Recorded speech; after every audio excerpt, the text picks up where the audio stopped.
Hi, boys and girls. Today we're going to read Chapter 4 in The World According to Humphrey.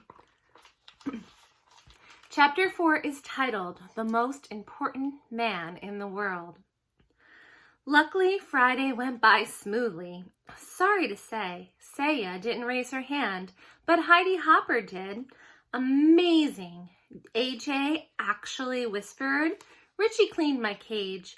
I tried to imagine him with a big black mustache like his Uncle Aldo. Later, when Mrs. Brisbane asked him to name the capital of Kentucky, Richie said, hot dog. Everyone giggled, of course, especially Stop Giggling Gail, otherwise known as Gail Morgenstern. Repeat that, please, Richie, said the teacher. Richie realized he had made a mistake, so he tried again. Frankfurter, he said. More giggles, explosive giggles. Try again, Richie, said Mrs. Brisbane, who was on the verge of smiling herself. Frankfurt, he said proudly. That was the correct answer, by the way. You see, it wasn't exactly a bad day in room 26. It's just that I was jittery, wondering what would happen to me when the bell rang. Would I be left alone, hungry, utterly forsaken for 2 whole days? Or would I be a captive in the haunted house of Mrs. Brisbane? At last the bell rang and the students flew out of the door like a flock of homing pigeons in the movie Miss Mack showed us. Just then the room mothers stopped by. One was Heidi Hopper's mom, and the other was Art Patel's. That's pay attention, Art. They came to talk to Mrs. Brisbane about Halloween, which was less than 2 weeks away.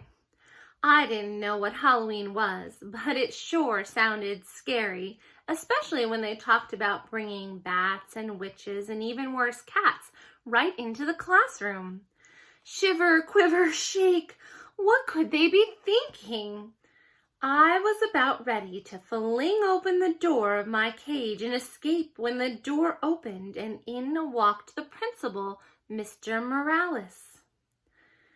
Mr. Morales, the most important person at Longfellow School. He runs the place and everyone respects him. You can tell. For one thing, Mr. Morales always wears a tie. No one in the whole school wears a tie except Mr. Morales. For one thing, when Mr. Morales comes into the room, everyone stops what they're doing and waits to see what he has to say. And for a third thing, both Miss Mack and Mrs. Brisbane sometimes threaten to send misbehaving students to Mr. Morales' office. As soon as the teacher mentioned the principal's name, the student would start acting very, very nice.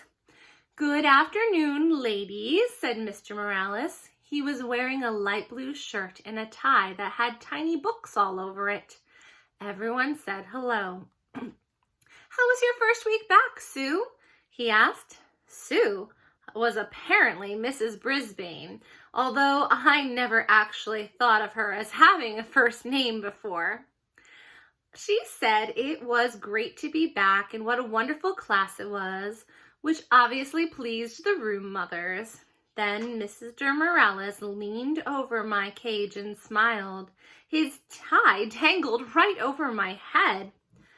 I bet you're enjoying this furry little pupil, he said with a grin. I expected Mrs. Brisbane to tell him what a troublemaking rodent I was, but instead she forced a smile and said, well, yes, but he's quite a bit of extra work. Mr. Morales waved a finger at me.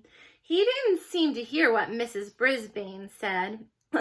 I always wanted one of these fellows, he said, but my papa wouldn't let me have one. Sure is cute. Mrs. Brisbane cleared her throat. Yes, but I'm afraid he's a little distracting. I was going to see if Mr. Kim in room 12 wants him.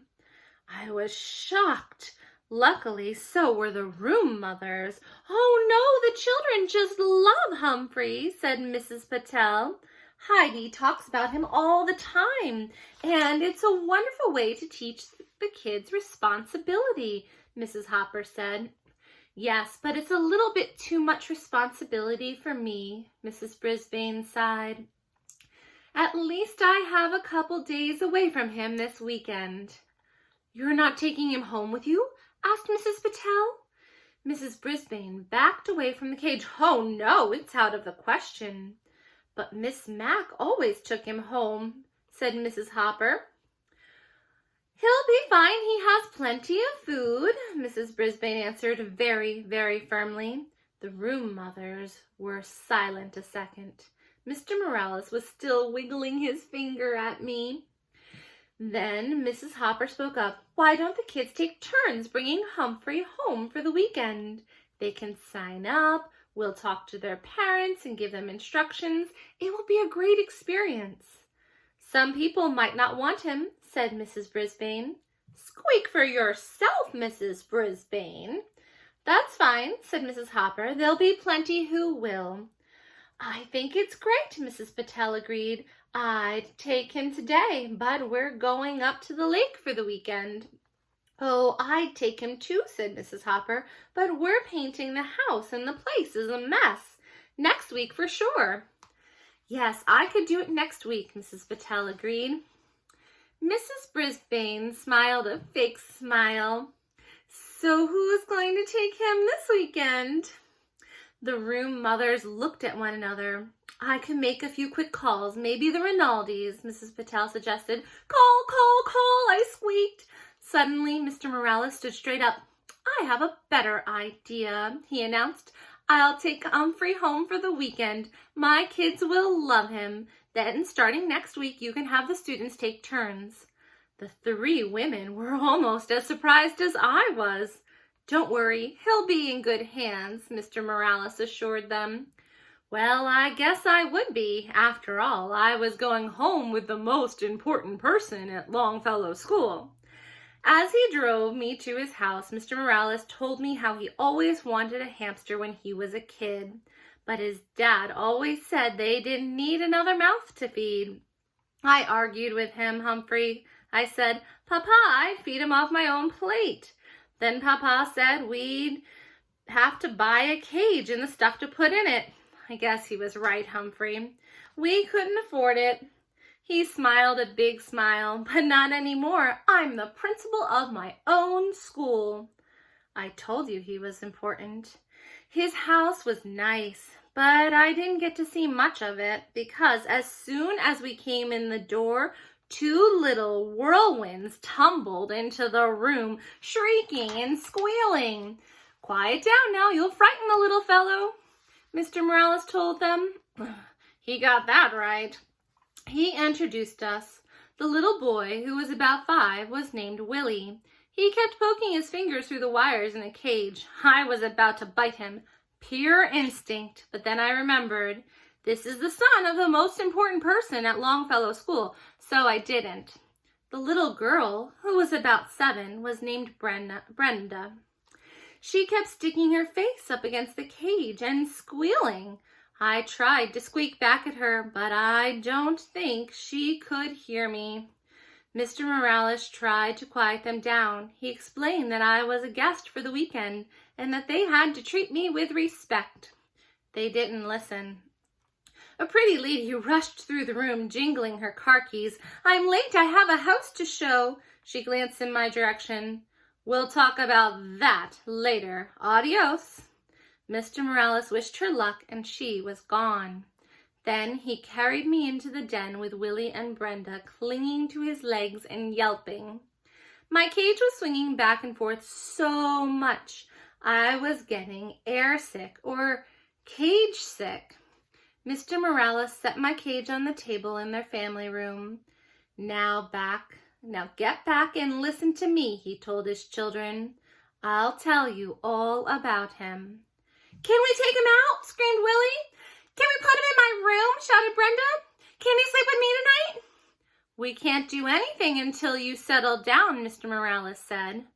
Bravo, Mr. Morales, I thought. But still the children didn't listen. The most important person at Longfellow School was not treated with respect in his own house.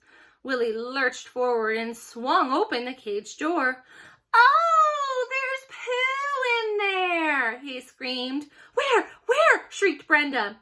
Willie pointed to my potty corner, which I thought was unsquakably rude of him. "I want to hold him," said Brenda, grabbing me. She squeezed me so hard I let out a squeal. "Stop," said Mr. Morales. "Put him back right now." She opened her hand and dropped me onto the floor of my cage. Luckily, I landed in a pile of soft bedding. Luckily, I didn't land in my poo. I was a little dizzy, but I heard Mr. Morales send Willie and Brenda to their rooms. "I will not allow you to mistreat an animal," he said. Suddenly, Mr. Morales didn't look so important. He slumped down in the chair next to my cage and loosened his tie. "Now you know my secret, Humphrey. At school, everybody listens to me. At home, nobody listens to me," he said. Mr. Morales looked tired. Above our heads came the sounds of thumping and bumping. It sounded as if the ceiling was about to fall in. "They're bouncing on their beds, Humphrey. Not supposed to do that either," he said. He slowly rose and went to the stairway in the hall. "Willie! Brenda! Stop that now!" he yelled. Surprisingly, the thumping and bumping stopped. "They listened," I squeaked when the principal sat down again, but the thumping and bumping began again in a minute. "I wish I knew what to do," he said. "Some way to teach them a lesson." I nodded. A lesson is just what those children needed, and I was just the hamster to teach them. Tip 4. Never ever squeeze, pinch, or crush a hamster. If it runs away, squeals, or mutters, leave the hamster alone. From The Guide to the Care and Feeding of Hamsters by Dr. Harvey H. Hammer.